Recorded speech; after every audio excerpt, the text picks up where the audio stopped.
하나님의 말씀은 누가복음입니다. 누가복음 18장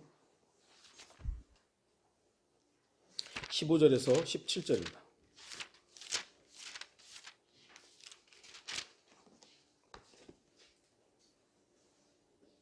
누가복음 18장 15절에서 17절입니다.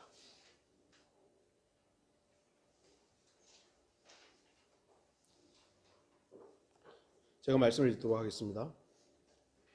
또 사람들이 어린 아이들을 주께 데려오니 이는 그들을 어루만져 주시기를 바람이라.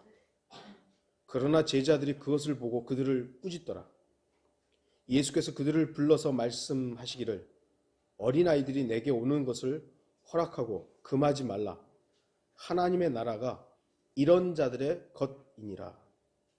진실로 내가 너희에게 말하노니 누구든지 하나님의 나라를 어린아이처럼 영접하지 않는 자는 결코 그곳에 들어가지 못하리라고 하시더라. 말씀의 제목은 어린아이에게 배우라. 오늘 본문은 예수 그리스도의 인자하신 모습을 보여주는 내용입니다.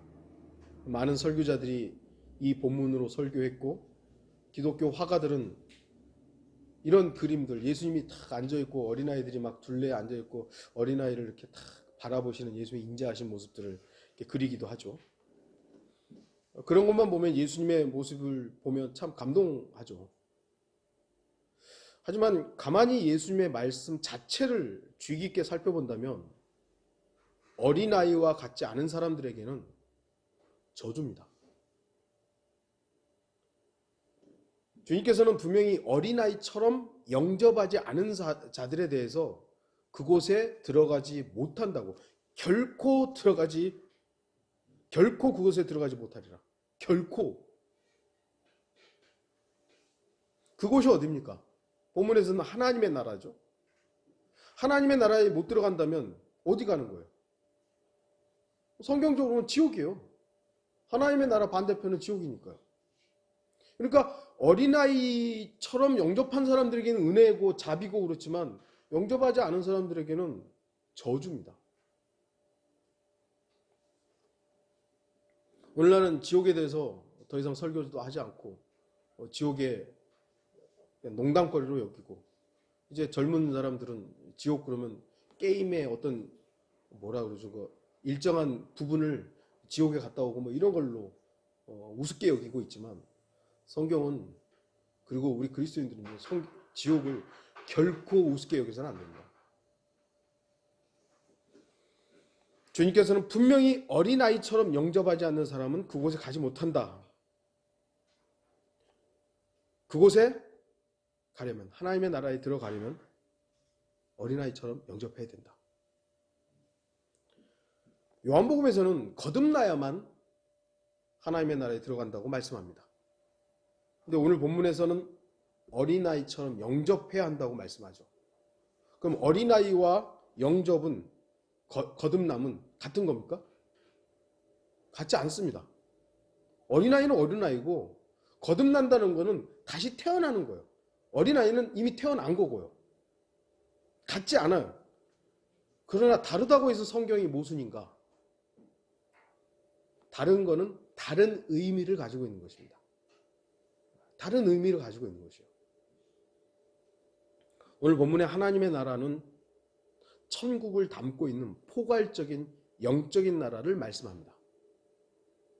교집합, 합집합, 저는 수학은 잘 모르지만 하나님의 나라가 이렇게 좀 넓은 범위에 모든 사람에게 적용되는 부분이라면, 천국은 이 하나님의 나라에 소속되어 있는 부분에서 유대인에게 한정된, 그렇다고 해서 유대인은 하나님의 나라가 포함되지 않나. 유대인에게도 하나님의 나라는 다 포함되지만 천국은 유대인에게 집중되어 있고 하나님의 나라는 모든 인류에게 공통되게 적용되는 그런 부분으로서 우리가 이해하시면 될 것입니다.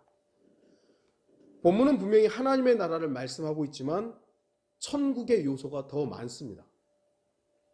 본문은 마태복음 19장 13절에서 15절과 마가복음 10장 13절에서 16절의 내용과 일치합니다. 똑같은 내용이에요. 그러나 마태복음에서만 천국이라고 되어 있고 마가복음과 누가복음에서는 하나님의 나라라고 기록합니다.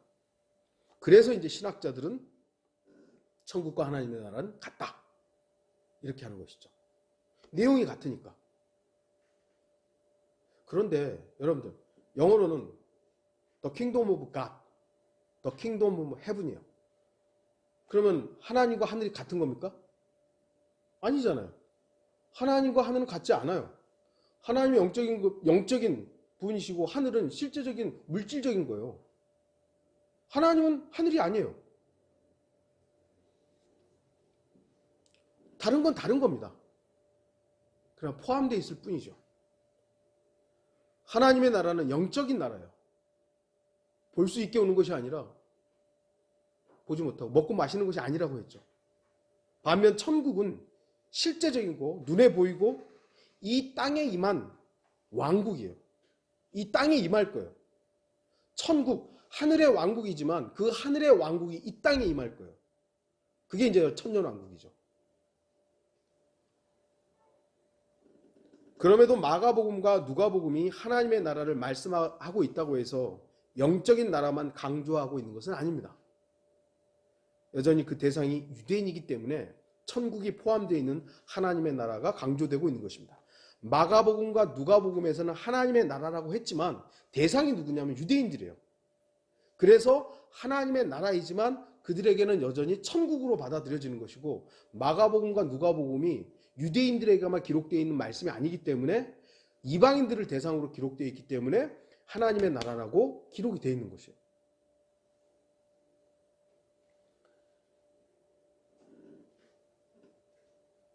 제가 이렇게 조금 자세히 얘기를 좀 하고 있습니다. 아까도 제가 말씀드렸지만 대부분의 우리 성도들은 이 구분을 하고 있습니다만 혹여 오늘 이 설교를 처음 듣는 분들이 있을 수 있기 때문에 간단히 제가 좀 설명하려고 합니다. 사실 이거는 아무리 간단히 하려고 해도 어려워요. 그래서 이 부분은 공부가 필요한 부분이지만 어쨌든 제가 최대한으로 좀 구분을 해서 말씀을 드리려고 합니다. 마태복음 이제 여러분 나눠드린 프린트에는 마태복음 18장 1절에서 5절이 나오죠. 그때 제자들이 예수께 와서 말씀드리기를 천국에서는 누가 가장 크니까? 키 크냐 그걸 묻는 것이 아니라 그레이티스트예요. 위대하냐 누가 가장 위대합니까? 라고 묻습니다.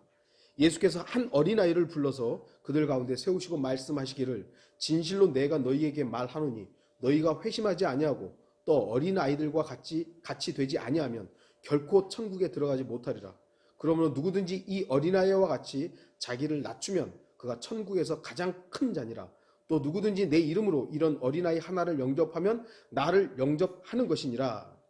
제자들은 지금 천국에서 누가 가장 위대합니까? 누가 가장 큰 지위를 갖습니까? 라고 묻습니다. 일반적으로 만약에 하나님의 나라와 천국이 같은 거라면 예수님은 당장 책망해. 야, 너네는 하나님의 나라를 아직도 그렇게 이해를 못해? 영적인 나라인지 무슨 누가 크고 누가 작고 그런 게 아니야 라고 하셔야 되죠. 그게 아니라는 겁니다. 제자들은 천국에 대해서 오해하고 있었던 게 아니에요. 그들의 입장에서는 분명하게 천국은 실제적이다 이거예요. 그래서 어떤 위치, 어떤 지위가 나눠진다는 걸 알고 있는 것이죠. 그래서 누가 가장 높은 위치를 갖습니까? 라고 묻는 거죠. 세베대의 아들들의 어머니 마태복음 20장에서 자기 아들들을 천국에서 오른편과 왼편에 좀 앉혀주십시오. 가장 중요한 위치에 좀 앉혀주십시오. 요청을 하죠. 물론 그 어머니의 요구는 욕심이죠. 그럼에도 적어도 그들은 천국이 실제적이고 정치적이며 눈에 보이는 왕국이라는 사실을 알고 있었던 겁니다. 아, 그래, 천국은 왕이 있고 예수 그리스도가 왕이고 그 옆에는 총리가 있고 뭐 내부 장관이 있고 뭐 외무부 장관이 있고 이런 것이 질서가 있구나. 아, 내 아들들을 총리 좀 시켜주십시오. 재정부 장관 시켜주십시오. 뭐 이런 식으로 지금 요청했던 것이죠. 아까도 말씀드렸듯이 만약 그들이 천국을 하나님의 나라와 이게 뭐 똑같은 걸로 생각했다면 예수님이 당장 그들에게 책망해야 되는 것이죠. 왜 아직도 너네 나하고 이렇게 몇 달, 몇 년을 같이 다녀도 아직도 이해를 못해? 이렇게 했어야 되는데 그게 아니에요. 권한에 대해서만 얘기하죠. 아버지께서 예비된 자들에게 주실 거다. 그 위치는, 오른쪽과 왼쪽은 그 위치는 아버지께서 원하는 사람한테 주는 거지 너네가 갖고 싶다고 해서 가는 게 아니야.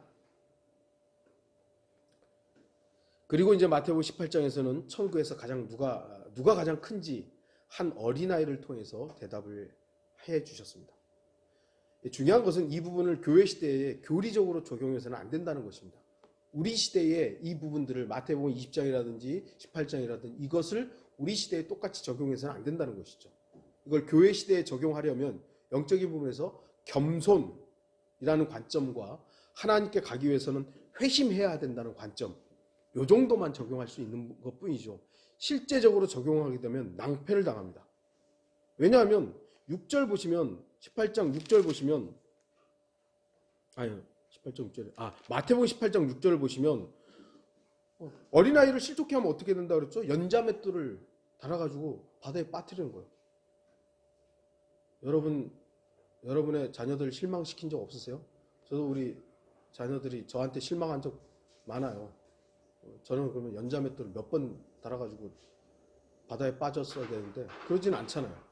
그러니까 그 교리적 적용과 영적 적용이 다르다는 것을 알아야 되는 것입니다. 굳이 이 부분을 교회 시대에 교리적으로 적용한다면 어린아이들의 구원에 관한 부분입니다. 어린아이들의 구원. 저는 성경을 올바로 나누어 공부하기 전까지 장로교회 교리를 배울 때는 어린아이의 구원에 대해서 몰랐어요. 단지 알고 있었던 건 엄마 아빠가 믿음 생활 잘하면 그 아이들은 하늘나라 갈 거고, 엄마 아빠가 교회 안 다니고 믿음 생활 안 하면 쟤는 구원 못 받은 거야. 그 정도였어요. 과연 그럴까요? 성경은 그렇게 말씀하지 않습니다. 성경이 이 부분에서 어린아이를 천국과 연결해서 말씀하고 있다는 부분을 우리 주목해야 되고요. 또 다른 부분에서 로마서 2장에 따르면 시대와 대상 이런 부분들을 구분할 수 있어야 되는 것이죠. 유대인은 어떤 걸로 하나님께서 판단하셨습니까? 율법입니다. 율법. 유대인에게만 율법이 주어졌어요. 다른 민족에게는 한국 사람들한테 율법이 주어진 적이 없어요.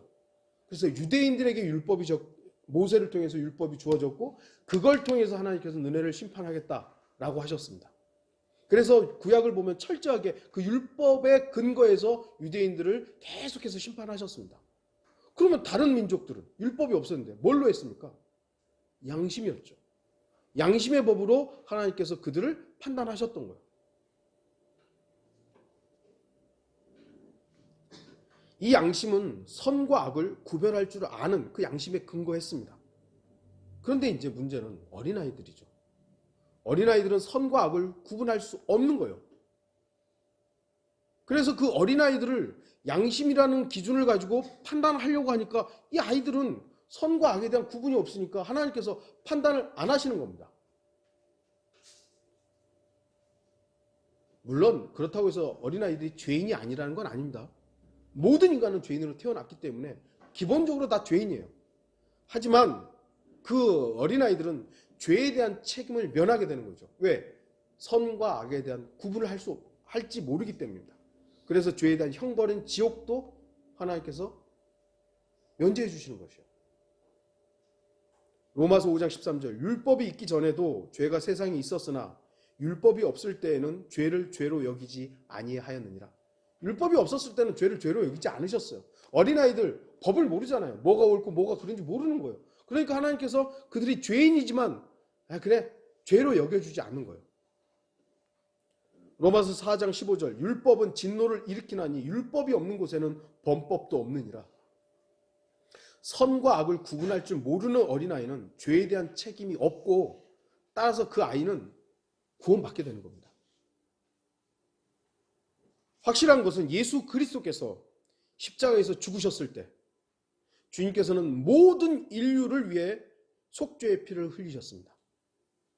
디모데전서 2장 6절 그가 모든 사람을 위하여 자신을 몸값으로 내어주셨으니 예수 그리스도께서는 선택된 누군가를 위해서만 흘리지 않았어요.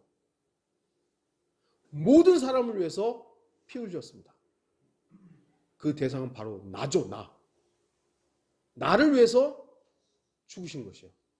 그래서 그 예수 그리스도의 사랑이 위대한 겁니다. 그렇기 때문에 어린아이들은요, 1차적으로 예수님의 피가 뿌려진 상태입니다. 그 아이들은 상관없이 그냥 태어나면서 죄인이지만 예수 그리스도의 십자가가 그들의 죄에 대해서 피가 흘려진 것이에요. 뿌려진 거예요. 그리고 그들은 죄에 대한 의식이 없기 때문에 판단받지 않고 구원받게 되는 겁니다. 그 나이가 언제인지는 모르는 거죠. 그러니까 죄에 대한 의식을 하느냐 안 하느냐. 그래서 어린아이들을 낳고 기르는 부모들은 그걸 좀 빨리 캐치하기 위해서 현명하게 좀 기도하고 좀 아이들을 잘 유심히 살펴봐야 되는 거죠. 어느 순간 얘가 거짓말을 한다. 그래놓고 숨는다. 자기가 자기를 자꾸 죄에 대해서 거짓말한 것에 대해서 막 변호하려고 그런다. 그러면 유심히 봐야 되는 거예요.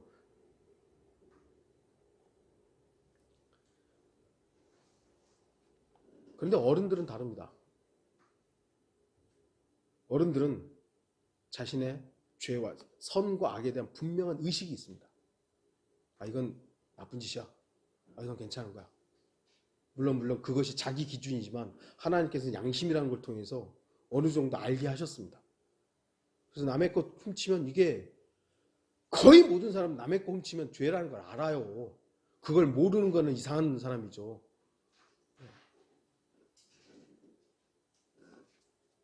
그래서 어른들은 자신의 죄를 인정하지 않고 예수 그리스도의 피의 속죄 사역을 믿지 않으면 그들을 위해서도 예수님의 피가 흘려졌고 뿌려졌습니다만 예수 그리스도의 사랑을 거부하기 때문에 그들은 구원받지 못하는 겁니다.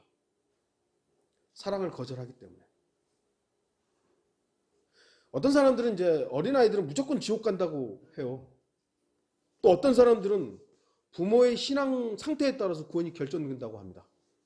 그런 게 성경 어디에도 없음에도 불구하고 그렇게 가르치는 사람들이 있어요. 극단적 칼빈주의는 선택된 어린아이들만 구원받는다고 말합니다. 근데 문제는 이제 누가 선택받은 어린아이인지 모른다는 거죠. 그래서 이제 부모의 신앙생활을 보는 거예요. 로마 카톨릭은 어린아이들이 죽어서 가는 곳이 따로 있다. 그게 어디냐? 림보다. 림보 들어보셨죠? 어린아이들이 가는 장소예요. 그렇게 가르쳐요. 그러나 림보는 성경 어디에서도 찾을 수 없는 헛소리입니다. 그건 거짓말이에요. 성경적으로 선과 악에 대한 분별이 없는 어린아이는 주님의 보혈로 인해 은혜로 구원받은 것입니다. 그래서 어린아이에 대한 우리가 내용을 보면 하나님께서는 어린아이들은 구원해 주시는구나. 마태복음 18장 4절에서 예수님은 어린아이를 천국에서 가장 큰 자라고 설명하시면서 5절에서는 이 어린아이를 영접하는 것을 예수님을 영접하는 것과 동일시합니다. 분명히 교리적으로 우리 그리스도인들에게 적용할 수 없는 부분입니다. 물론 문맥적으로 중요한 건 겸손입니다. 그리고 이 겸손은 회심과 연관됩니다. 지금 이 시대에서도 예수님을 영접하기 위해서는 겸손한 마음이 있어야 하고 또 마음을 주님께 돌이켜야 합니다. 그러나 죄인이 예수님을 영접하기 위해서 겸손해야 한다는 것은 어떤 행위의 차원이 아니라 단순히 그의 마음의 상태를 말하는 것입니다. 마음의 상태가 어떠하느냐.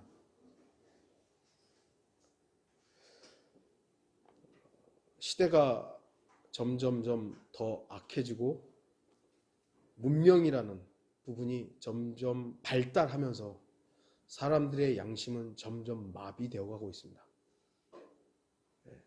물질이라는 것에 의해서 계속 양심이 무뎌지고 있어요.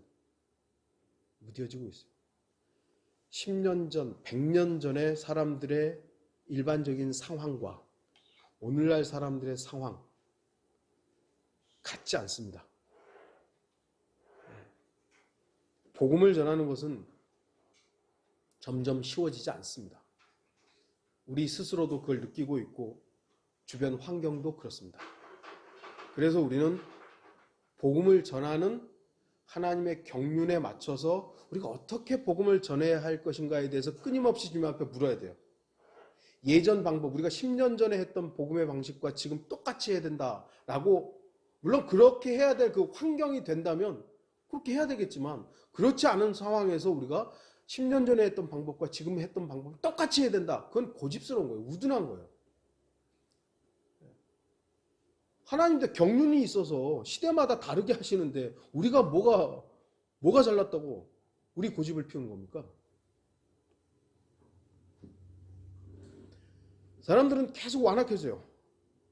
그래서 참 저도 제 이제 회사 주변에 있는 사람들은 어떻게 복음을 좀 전할까 하는데 온통 관심이 먹고 사는 데만 있고 아파트에만 있고 차에 있고 시계가 세상에 뭐 1,000만 원, 2천, 저는 꿈도 못 꾸는 거를 나 시계 살라고 그러는데 그래요?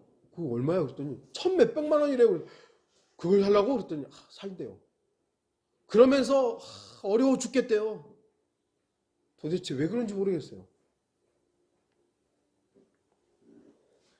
우리는 여러분들이 그 사람들이 겸손해지는 순간을 캐치해야 돼요. 위급한 어떤 순간들을 누구도 겪게 되거든요. 그러면 그 겸손해지는 순간에 우리는 다가설 수 있어야 되는 거죠. 참 어렵습니다. 예전처럼 거리에서 그냥 설교하고 전도지 나눠줘서 거기서 영접기도 하고 할 수 있다면 어찌 보면 더 쉬울 수도 있지만 지금은 그런 부분들이 거의 다 차단이 되어 있는 시대잖아요. 뱀처럼 지혜로워야 한다는 말씀이 어쩌면 지금 우리에게도 적용되는 말씀일 것입니다. 죄인은 복음 앞에서 겸손하게 자신의 죄를 인정하고 예수 그리스도를 받아들여야만 합니다. 근데 마태복음에서는 천국을 겸손이라는 부분이 이게 권장사항이 아니에요. 이거는 마태복음에서는 반드시 갖춰야 될 필수 조건입니다. 그렇게 안 하면 천국에 못 들어가는 거예요.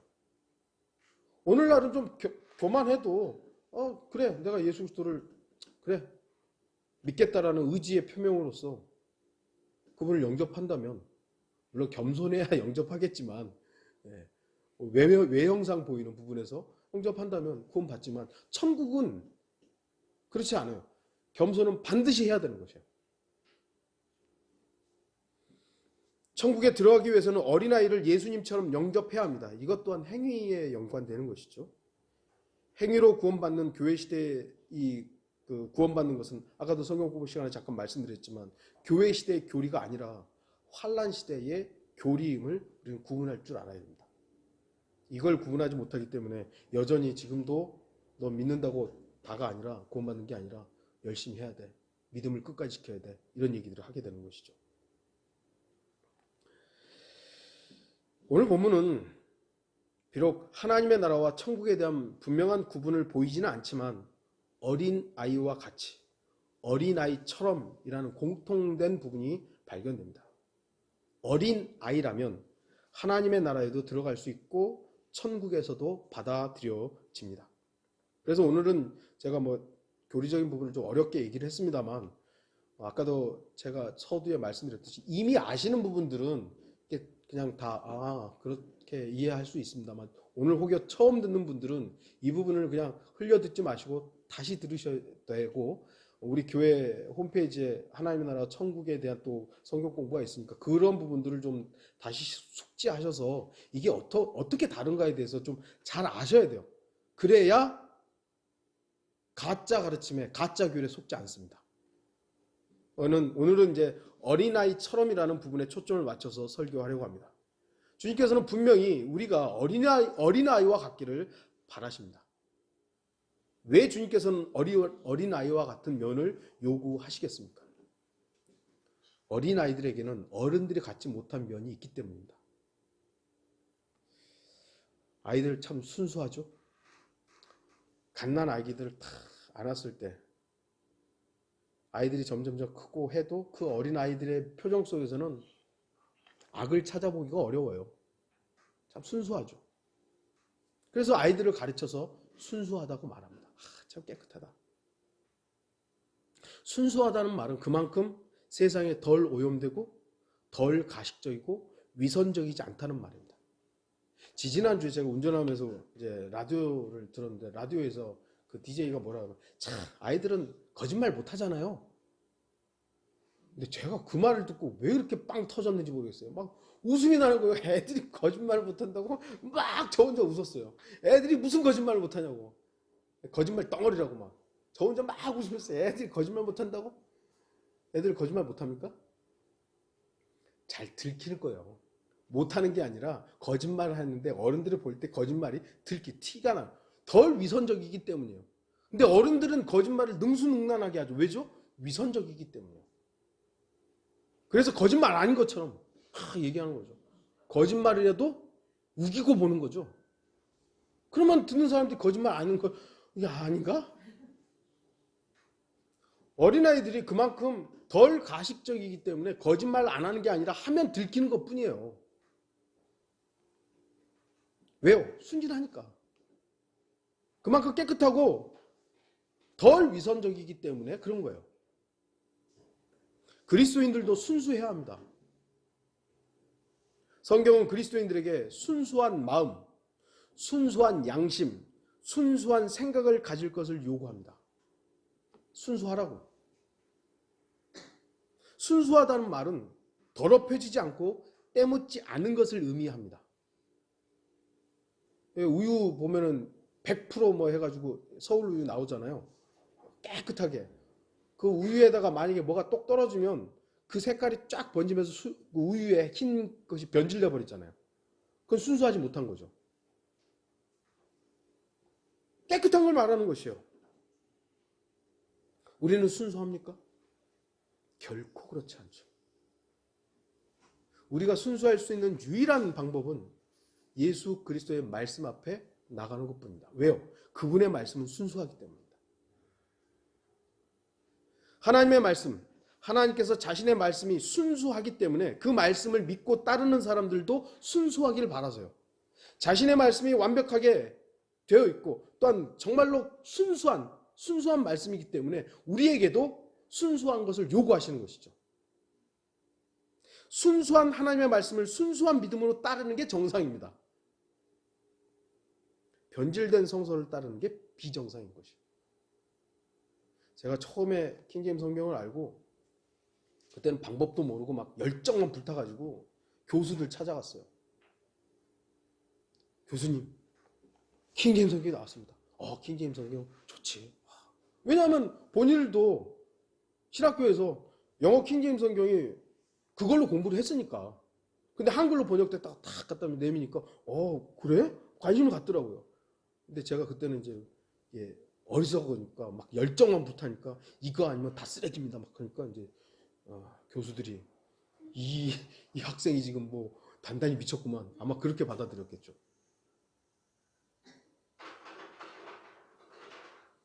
변질된 성서를 따르는 것은 정상은 아닙니다. 그러나 시간과 기회가 필요했던 부분들을 제가 다 뺏어버린 것이죠. 그런 어리석음들이 있었고 지금도 하나님께서 어떤 지혜를 주셔야만 사람을 대할 것이라고 저는 기대하기 때문에 그래서 사람들을 이제 예전에 제 열정으로 막 대했지만 지금 그러지 않으려고 하는 겁니다. 하나님의 말씀을 자신의 이익의 수단으로 사용해서는 안 됩니다. 이미 초대교회에서부터 하나님의 말씀을 이익의 수단으로 사용했던 사람들이 있었습니다. 고린도후서 2장 17절 우리는 하나님의 말씀을 변개시킴으로써 이익을 취하는 여러 사람들과 같지 않고 오직 성실함과 하나님께서 보낸 사람처럼 하나님 앞에서와 그리스도 안에서 말하노라. 여기 여러분들 보시면 이익을 취하는 이 부분이 이제 이탈릭체로 좀 작게 돼 있죠.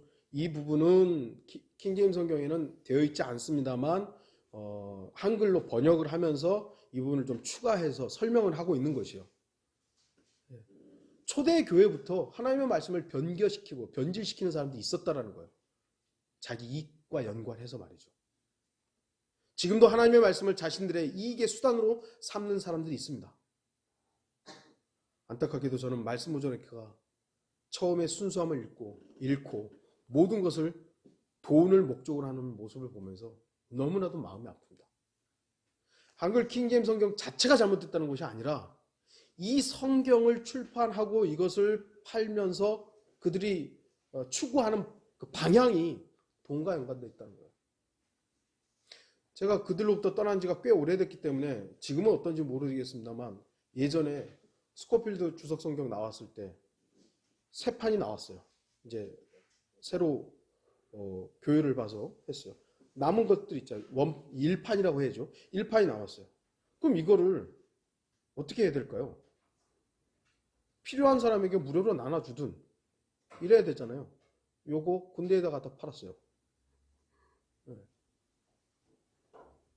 왜 팔아요, 이거를? 그냥 돈이 수단이 되고 목적이 되면 그렇게 엉뚱한 짓들을 하는 겁니다. 지금 현재의 말씀은 이렇게 남아있고 성경책 내용이 남아있는 사람들 그 사실을 아는지는 모르겠습니다만 지금 그리고 스코필드 주석 성경 안 나오잖아요, 이제. 왜죠? 러크만 주석 성경을 팔아야 되기 때문에 스코필드 주석 성경이 필요한 사람들이 있어요. 러크만 주석 성경을 이해를 못하고 받아들이지 못하는 사람이 대부분이에요. 그러면 스코필드 주석 성경은 그래도 좀 교리적인 부분이 난해하지 않거든요. 그리고 한국의 여러 목사들은 스코필드라는 목사의 주석 성경이 얼마나 좋은지를 알고 있는 사람들이 아직도 많아요. 그럼 그걸 통해서 한글 킹제임스 성경이 보급이 되면 더 유리한 면들이 많은데 안 해요. 안 만들어요. 이제 더 이상 안 나와요. 여러분들 중에 스코필드 주석 성경 희귀템입니다. 제가 왜 이렇게 열변을 토하냐면 본질이 왜곡된 거예요. 말씀을 가지고 성경을 가지고 자신들이 이익의 수단으로 삼는 것은 하나님의 사람들이 아닌 겁니다. 순수해야 될 말씀, 그리고 순수한 삶을 살아야 될 그리스도인들이 순수하지 않은 목적과 순수하지 않은 삶을 산다는 것은 창피한 겁니다.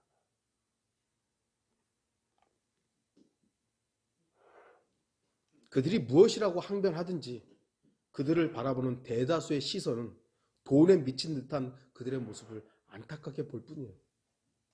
참 안타까워요, 지금도. 안타깝다는 것은 여전히 사랑하는 마음이 있기 때문에 갖는 겁니다. 그 교회가 거기 있는 목사들이 변화되기를 바라는 마음은 전 여전히 있어요. 그리스도인은 순수함으로 주님 앞에 나아가야 됩니다. 여러분들 예수 그리스도 섬기는 데 있어서 어떤 의도로 섬기십니까? 어떤 의도로? 상금 많이 받으려고요? 저는 여러분 그런 의도로 주님을 섬기시면 조금 힘들 거라고 생각해요. 여러분들은 그냥 예수 그리스도의 사랑, 그 사랑이 나에게 베풀어진 것에 대한 감사로 나가야 되는 것이지, 내가 주님을 이 정도 섬기면 이만큼 받겠지? 내가 주님 앞에 이렇게 헌금 이만큼 하면 이만큼 받겠지? 그런 순수하지 못한 의도로 여러분들이 주님 앞에 나간다면 어린아이와 같은 어린아이들에게서 배우십시오. 어린아이들은 엄마 아빠한테 물론 조금 이제 크면은 요구하는 게 있지만은 그냥 엄마 아빠이기 때문에 나가는 거잖아요. 엄마 아빠이기 때문에. 주님께서는 우리에게 진리 안에서의 참 평안을 주실 것입니다. 우리가 어린아이처럼 순수하게 주님 앞에 나아가면 주님께서 주시는 참된 평안을 누릴 수 있는 것입니다. 어린아이들에게서 순수함을 배우십시오. 다음으로 어린아이들은 의존적이죠? 의존적입니다. 물론 의존적이란 말은 부정적인 면도 있습니다. 사람에 대한 의존은 우리는 멈춰야 됩니다. 이사야 2장 22절 너희는 사람에게 의존함을 그치라. 그의 호흡은 그의 콧구멍에 있으니 그가 존중받을 것이 어디 있느냐. 우리도 한때는 사람을 많이 의존했습니다. 그게 목사의 이름을 가지고 있었고 어떤 이름을 가지고 있었든지 우리는 사람을 많이 의존했어요. 저도 부인할 수가 없어요. 그랬었어요. 근데 하나님께서는 우리에게 아주 된통 몽둥이를 치셔가지고 사람에게 의존함을 그치게 하셨어요. 혹여 베델 독립침례회가 다른 의미로 저에게 의존하고 있다면 정신 차리십시오. 그치십시오. 제가 빨리 죽는 방법이에요, 그게. 우리가 의존하고 우리가 의탁하고 모든 것을 맡길 수 있는 분은 오직 예수 그리스도밖에 없습니다.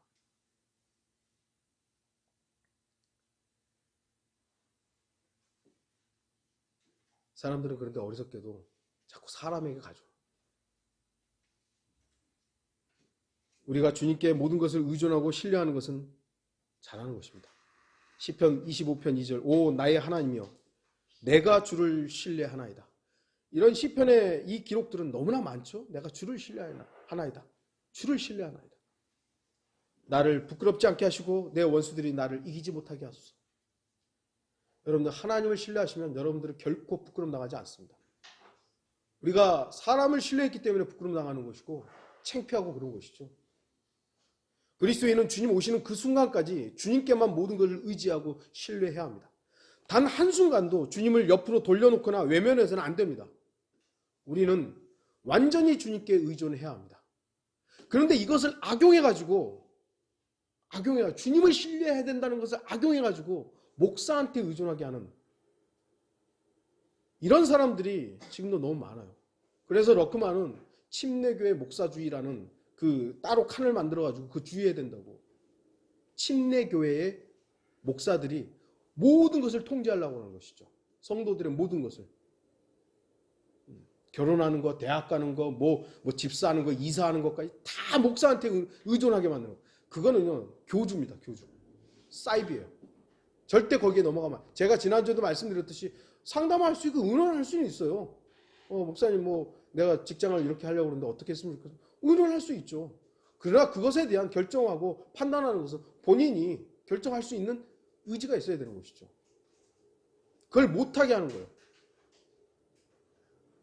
우리가 주님께 의존하는 것은 잘하는 것이지만 사람한테 의존하는 것은 아내에게 의존하고 남편에게 의존하고 자식들에 의존하는 것마저도 우리는 멈출 수 있어야 돼요.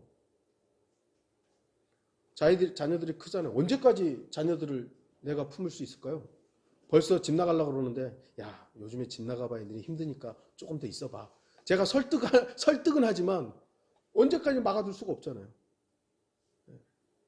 자녀들은 언제까지 부모에게 의존할 거예요?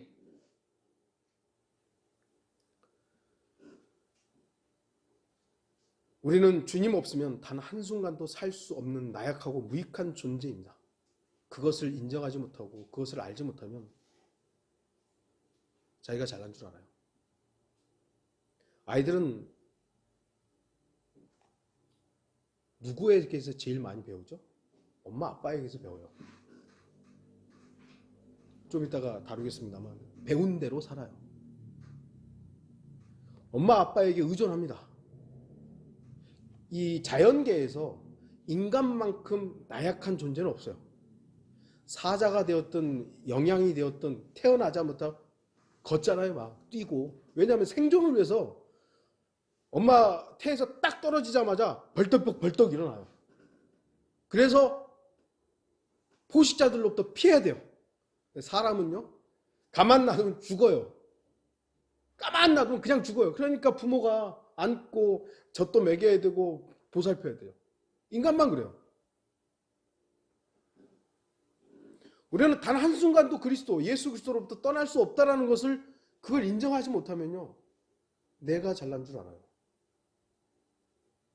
저도 마찬가지지만 여러분들 그냥 컸습니까? 단 한 사람도 그냥 큰 사람 없어요. 아빠 엄마의 희생이 있었던 것이고 배려가 있었던 겁니다. 하나님 아버지 하나님의 희생과 아버지 하나님의 배려가 없었다면 우리는 이 자리에 없는 것입니다. 그렇기 때문에 우리는 의존해야 되는데 아이들은 성장하면서 부모로부터 조금씩 떨어져 살 수도 있습니다. 성장하면서. 그러나 그리스도인은 주님을 떠나서는 단 한순간도 살 수 없음을 알아야 됩니다. 성장하면 성장할수록 성장한 그리스도인은 더욱더 주님께 의존적이어야 합니다.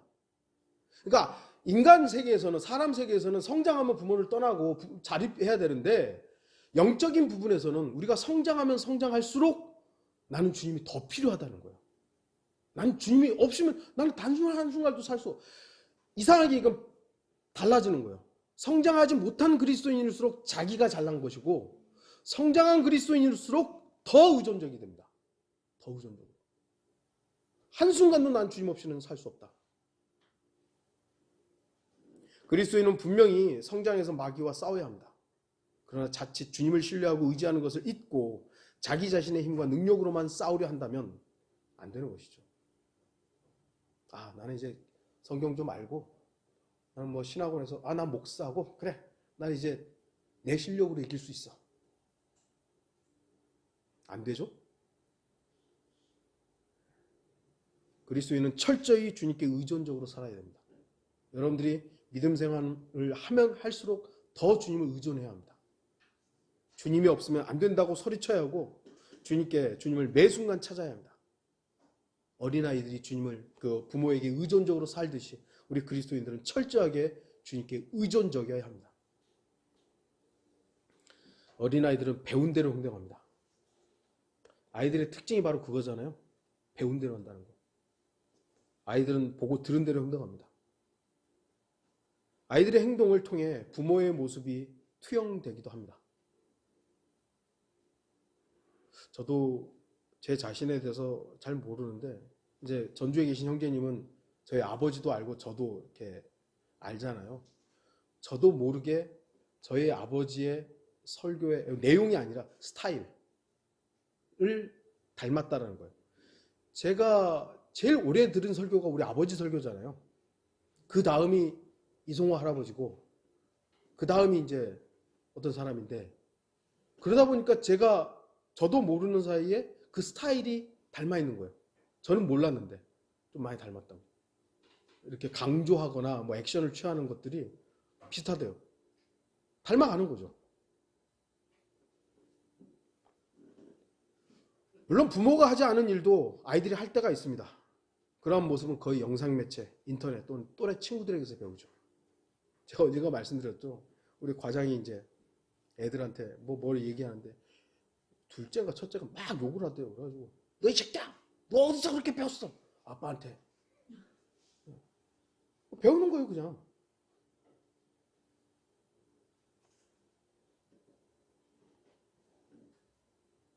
아이들에게 무엇을 가르치고 무엇을 보여주느냐 아주 중요합니다.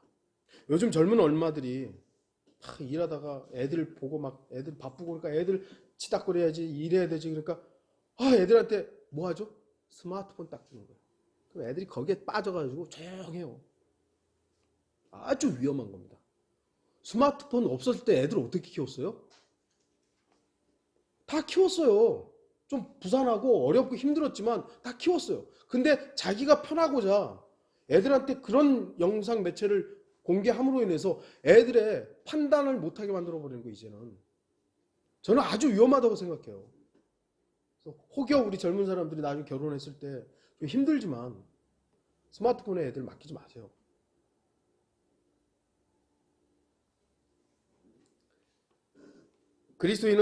그리스도인들이 어린아이들처럼 하나님의 말씀에서 배운 대로만 행동한다면, 배운 대로 말하고 배운 대로 생각하며 살아간다면 아마도 그런 그리스도인들은 가장 완벽한 사람이 될 것입니다. 배운 대로만 한다면. 그러나 주의하십시오. 하나님께서는 우리들에게 하나님 없는 완벽을 허락하지 않았습니다. 배운 대로. 그만큼 위험한 게 없어요. 배운 대로. 우리 안 해봤습니까? 배운 대로. 네? 우리는 말씀을 배웠다고 생각했지만 아니었어요. 말씀을 배운 게 아니라 어떤 규정되어 있는 내용을 배운 거죠. 그러다 보니까 판단만 하고 있었던 것이고 남을 정죄하는 것만 익숙했던 것이죠. 하나님 없이 완벽하려고 했던 것이요. 그분과의 교제는 등한시하고 텍스트에서만 얻어지는 그것으로만 사람들 모든 것들을 판단하는 어리석음들에 노출되었었던 것입니다. 하나님께서는 우리의 불완전함을 허락하십니다. 우리의 교만을 멈추기 위해서 사도 바울에게 허락하셨던 가시가 있었듯이 우리에게 주님께서는 가시를 허락하셨습니다. 여러분들 못한다고 해서 나 이렇게 말씀대로 하려고 했는데 왜 안 되지? 감사하십시오. 네, 감사하십시오. 어찌 보면 못하는 게 은혜일 수도 있습니다. 자꾸 해서 되면 내가 이렇게 하라고 해서 내가 그걸 했어요. 그럼 뭐가죠? 자기 긍지만 올라가요. 야, 나 이거 했어. 저거 못하네 저. 야 나는 했는데 왜 못하는 거야. 정죄만 하고 있는 거예요.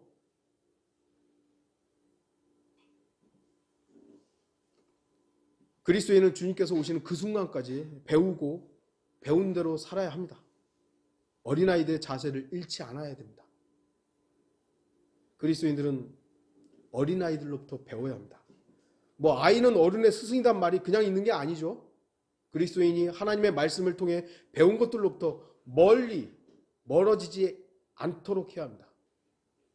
그래서 여러분들이 하나님의 말씀을 얼마나 안 읽었느냐는 것은 여러분 스스로를 점검해 봐야 할 내용이에요. 저도 예전에 비해서 제가 자꾸 말씀드리지만 저는 예전에 비해서 성경 많이 못 읽어요. 그거는 뭐 사실이에요. 그래도 의도적으로 자꾸 졸리지만 펴요. 왜죠? 왜 그러겠어요? 거기에 하나님의 말씀이 기록되어 있기 때문에. 제가 개인적으로 주님과 묵상하면서 나누는 예수 그리스도가 있지만 말씀을 통해서 나에게 말씀하시는 예수 그리스도가 있는 거예요. 근데 이것이 멈춰져 있다?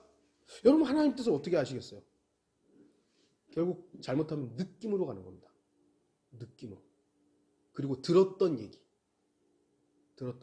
그리고 결국은 목사의 설교에 의존이 되는 거예요. 위험합니다.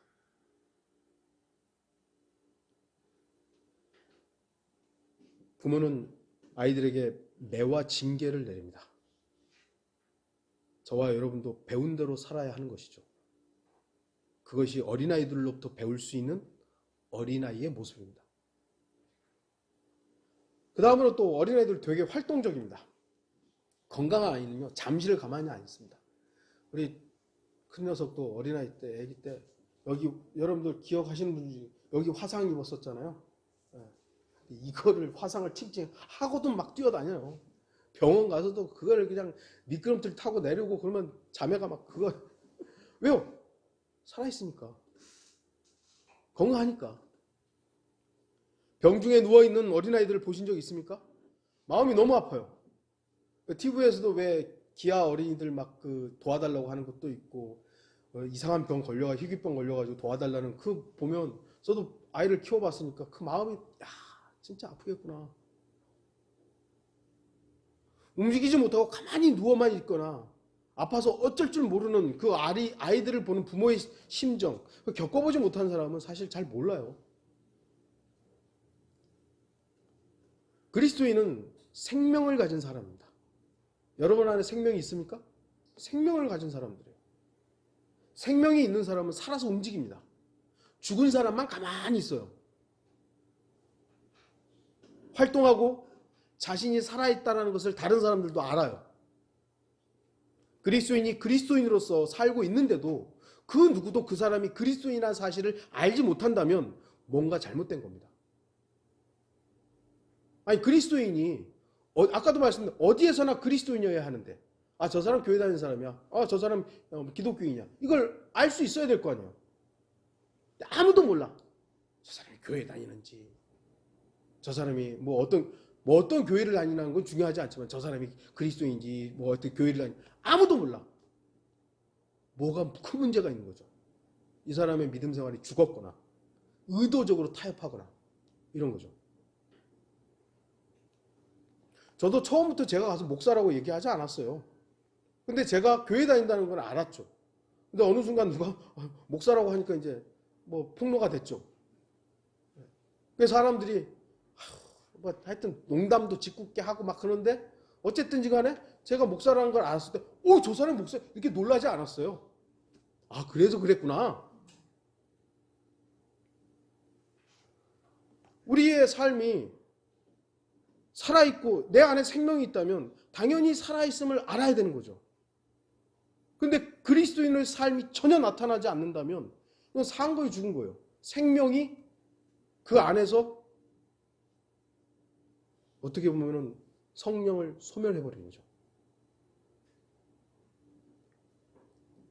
그리스도인은 충분히 활동적이어야 합니다.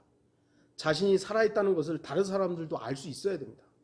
어린아이가 활동적인 가정은 기쁨이 있습니다. 아이들이 왜 우리 집은 애들이 그렇게 남자애들 둘이라서 그런지 몰라도 그냥 좀 우리 집에서는 자매님 두 분만 조용하고 있잖아요. 그러면 그냥 우리 집은 조용해요. 정말 조용해요. 예. 근데 어린아이 때 뭐 하면은 이쁘고 그러잖아요. 그런데 아이들이 아프면요, 그 집에는 힘이 없고 활기도 없고 활력도 없습니다. 우리 첫째가 둘째가 예전에 거의 39도가 올라간 적이 있었어요. 축 처져가지고 있는 거예요. 얼마나 걱정이 되는지 그때는 웃을 수가 없는 거예요.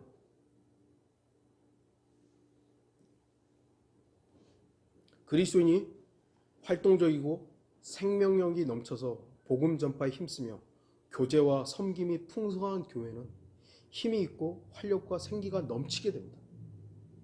지역교회가 뭘 보고 그 교회가 살아있다는 걸 알 수 있겠어요? 뭘 보고? 그러나 그리스도인들이 그 한 사람 한 사람이 침체되어 있고 병들어 있으면 그 교회는 힘도 없고 활력도 없습니다. 단지 조직과 행사와 파티만 있을 뿐이에요. 그러니까 교회들이 무슨 행사를 그렇게 많이 하잖아요. 그리고 살아있는 조직체로서 그 생명체로서 교회가 움직이는 것이 아니라 조직을 만들어가지고 어떤 파트 이렇게 나누는 거예요. 청년회, 장년회, 어린이회 이렇게 만들어버리는 것이죠. 분명히 주님께서는 우리들이 어린아이와 같은 모습을 되기를 바라십니다. 그러나 주님께서는 좋지 못한 부분까지 어린아이와 같이 되기를 바라시지는 않습니다. 어린아이와 같이 되지 말아야 하는 부분도 분명히 있습니다.